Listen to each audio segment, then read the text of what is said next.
UDF-കാർ മാത്രമല്ല, കോൺഗ്രസ്സുകാർ മാത്രമല്ല, പരമ്പരാഗതമായി ഇടതുപക്ഷത്തിന് മാത്രം വോട്ട് ചെയ്തിരുന്ന ഗണ്യമായ വിഭാഗം ആൾക്കാർ ഇത്തവണ UDF-ന് വോട്ട് ചെയ്യാൻ പോകുന്നു. അതാണ് സച്ചിദാനന്ദ മാഷ് ചൂണ്ടിക്കാണിച്ചത്, അതാണ് സാറാ ജോസഫ് ചൂണ്ടിക്കാണിച്ചത്, അതാണ് മറ്റു പല കലാകാലം പറയുന്നത്. ഇടതുപക്ഷ പാർട്ടി മെമ്പർമാർ, സഹയാത്രികർ, സാംസ്കാരിക നായകന്മാർ ഇനിയൊരു തുടർഭരണം ആഗ്രഹിക്കുന്നില്ല. പണ്ടൊക്കെ ഇലക്ഷൻ വന്നാൽ കൂടുതൽ റെബലുകൾ കോൺഗ്രസിലാണ്. ഇപ്പോഴെന്താ, കേരളത്തിലെ SFIയുടെ ആദ്യത്തെ പ്രസിഡന്റ്, സ്ഥാപക പ്രസിഡന്റ്, ഇന്നത്തെ മാർക്സിസ്റ്റ് പാർട്ടി നേതാക്കന്മാരുടെ 90% നേതാവ്, ആദ്യത്തെ സ്ഥാപക SFI president G. Sudhakaran Congress പിന്തുണയോടുകൂടി UDF പിന്തുണയോടുകൂടി പുന്നപ്പറയുടെ നാട്ടിൽ മത്സരിക്കുകയാണ്. അങ്ങനെ തുടങ്ങി പയ്യന്നൂർ മുതൽ കേരളം വരെ മാർക്സിസ്റ്റ് പാർട്ടിക്ക് റിബലുണ്ടാകുന്നു. ഇത് ഉണ്ടാകുന്ന കാര്യമാണോ? അപ്പോൾ ഇടതുപക്ഷക്കാർ ഒന്നൊന്നായി പാർട്ടി വിടുകയാണ്, സഹയാത്രികർ പാർട്ടി വിടുകയാണ്, സാംസ്കാരിക നായകന്മാർ പാർട്ടി വിടുകയാണ്. എന്തുകൊണ്ട് സംഭവിച്ചു? പണ്ട് ഞാൻ ലാ കോളേജിൽ പഠിക്കുമ്പോൾ ഒരു പുസ്തകം വായിച്ചിട്ടുണ്ട്. അന്നത് യൂഗോസ്ലാവിയൻ വൈസ് പ്രസിഡന്റ് ആയിരുന്ന മിലോവൻ ജിലാസിന്റെ ന്യൂ ക്ലാസ്. ആ പുസ്തകം എനിക്ക് നഷ്ടപ്പെട്ടു. ഇന്നാളെ ഞാൻ കഴിഞ്ഞ ആഴ്ച ചോദിച്ചപ്പോൾ എൻ്റെ ശേഖരൻ CP ജോൺ പറഞ്ഞു ആ പുസ്തകത്തിന്റെ കോപ്പിയോട്. അന്നത്തെ കാലത്ത് എഴുതിയതാണ്. ഇന്ന് കേരളത്തിൽ യഥാർത്ഥ കമ്മ്യൂണിസ്റ്റുകാരില്ല.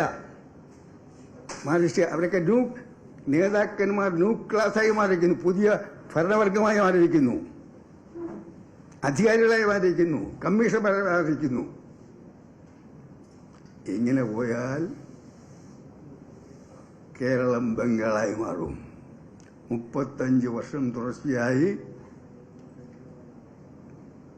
മാർക്സിസ്റ്റ് പാർട്ടി ഭരിച്ച ബംഗാളിൽ ഇന്ന് പാർട്ടി ഓഫീസ് മുഴുവനും TMC ഓഫീസായി മാറി. ഇനി ഒരിക്കൽ കൂടി തുടർഭരണം വന്നാൽ കേരളം ബംഗാളായി മാറും. അടുത്ത ഇലക്ഷനിൽ നോമിനേഷൻ കൊടുക്കാൻ പാർട്ടിക്കാർ കണക്കില്ല.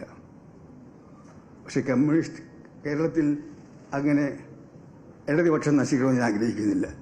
ഇടതുപക്ഷം തകർന്നിട്ട് ആ സ്ഥാനത്ത് ബംഗാളിലെ പോലെ BJP പോലെ ഞാൻ ആഗ്രഹിക്കുന്നില്ല, ഞങ്ങളാരും ആഗ്രഹിക്കുന്നില്ല. അതുകൊണ്ട് ഇടതുപക്ഷം തകരരുത്. ഇടതുപക്ഷം കേരളത്തിൽ നിലനിൽക്കണം. ഇടതുപക്ഷം കേരളത്തിൽ നിലനിൽക്കണമെങ്കിൽ, പ്രസക്തി ഉണ്ടാകണമെങ്കിൽ പിണറായി ഭരണം അവസാനിക്കണം. ഈ സർക്കാർ പോയേ തീരൂ. ഭരണമാറ്റം ഉണ്ടാകണം. അങ്ങനെ വന്നാൽ പ്രതിപക്ഷത്തിരിക്കുമ്പോൾ ഒരു പ്യൂരിഫിക്കേഷൻ വരും, ശുദ്ധീകരണം വരും. അപ്പോൾ ഇടതുപക്ഷത്തിന് കേരളത്തിൽ വീണ്ടും ഒരു പ്രസക്തി ഉണ്ടാകും.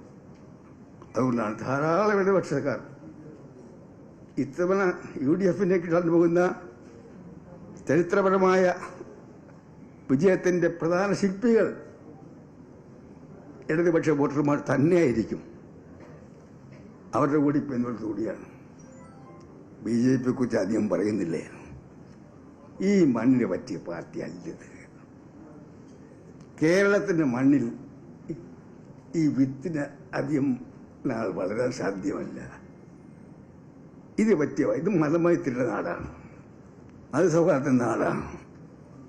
അവയ്ക്ക് പറഞ്ഞതുപോലെ ഓണവും വിഷുവും പെരുന്നാൾ, നോയമ്പും, ക്രിസ്മസും, ഈസ്റ്ററുമെല്ലാം ഒരുമിച്ച് ആഘോഷിക്കുന്ന ഒരു നാടാണ്. ഇവിടെ ജാതി തിരിച്ചുള്ള തെരുവുകളില്ല, മതം തിരിച്ചുള്ള തെരുവുകളില്ല. ഇത് സൗഹാർദ്ദത്തിന്റെ നാടാണ്, സമുദായ സൗഹാർദ്ദ നാടാണ്, ശ്രീനാരായണ ഗുരു നാടാണ്. മതമേതായാലും മനുഷ്യൻ നന്നായാമെന്ന് പറഞ്ഞാൽ നാരായണ ഗുരുസ്വാമിയുടെ നാടാണ്. ഈ മണ്ണിൽ ഈ പരിപ്പ് വേഗത്തില്ല. പ്രധാനമന്ത്രി വരുന്നുണ്ട്, നല്ല ആൾക്കൂട്ടമുണ്ട്, കാശുണ്ടല്ലോ ഇഷ്ടം പോലെ. പക്ഷേ ഞാൻ എത്ര നോക്കിയിട്ടും ദിവസവും നോക്കിയിട്ടും തീർച്ചയായും BJPക്ക് ഒരു സീറ്റ് കണ്ടെത്താൻ ഇതുവരെ എനിക്ക് കഴിഞ്ഞിട്ടില്ല. അതുകൊണ്ട് കേരളത്തിൽ BJPക്ക് ഭാവിയില്ല. ഞാൻ മറ്റൊന്നും പറയുന്നില്ല, പറയേണ്ട കാര്യമില്ല. പ്രധാനമന്ത്രി മുതൽ അമിത്ഷാ മുതൽ RS വരെ ഒരു കാര്യം നിശ്ചയിച്ചു: കേരളത്തിൽ UDF വരരുത്. ഇനി ഒരു മുഖ്യമന്ത്രി കൂടി തെക്കേ ഇന്ത്യയിൽ കോൺഗ്രസ് മുഖ്യമന്ത്രി കൂടി ഉണ്ടാകരുത്. അവരുടെ ഉറച്ച തീരുമാനമാണ്. അതുകൊണ്ട് അവർ ആവശ്യം വന്നാൽ വരുന്ന സ്ഥലങ്ങളിലൊക്കെ മാർഷ് സഹായിക്കും. ഒന്നും വൺ വേ ട്രാഫിക് അല്ലല്ലോ, അങ്ങോട്ടും കൊടുക്കണ്ടേ, അവരെ ജലസീകരിക്കാം. പക്ഷേ ആ പണി പുഴ പോലെ വിജയിക്കും തോന്നുന്നില്ല. പക്ഷെ എന്നാൽ അവർ പരിശ്രമിക്കും. ഇന്ന് ഇന്ത്യയിലെ മുഖ്യമന്ത്രിമാരിൽ അപ്പോയിന്റ്മെന്റ് ചോദിച്ചാൽ അവരുടെ അപ്പോയിന്റ് കിട്ടുന്ന ഒരേ ഒരു മുഖ്യമന്ത്രി കേരള മുഖ്യമന്ത്രി മാത്രമാണ്. പ്രധാനമന്ത്രിയുടെ ഓഫീസിൽ ഏറ്റവും ഊഷ്മളമായ സ്വീകരണം കിട്ടുന്ന മുഖ്യമന്ത്രി കേരള മുഖ്യമന്ത്രിയാണ്. അതിൻ്റെ അർത്ഥം എന്താണ്? അപ്പോൾ മുഖ്യമന്ത്രി മോഡിക്കും അമിത്ഷായ്ക്കും ഏറ്റവും പ്രിയങ്കരൻ കേരള മുഖ്യമന്ത്രിയാണ്. അതിനെന്തെങ്കിലും കാരണം കാണില്ലേ? എന്തെങ്കിലും കാരണമില്ലേ? ചില മുഖ്യമന്ത്രിമാർക്ക് പല പ്രാവശ്യം വന്ന് മുടങ്ങിപ്പോയാലും അപ്പോയിന്റ്മെന്റ് കിട്ടാത്ത ഡൽഹിയിൽ കേരള മുഖ്യമന്ത്രിക്ക് മാത്രം ഇത്രയും ഊഷ്മളമായ ഒരു സ്വാഗതം കിട്ടാൻ എന്തെങ്കിലും കാരണം കാണത്തില്ലേ?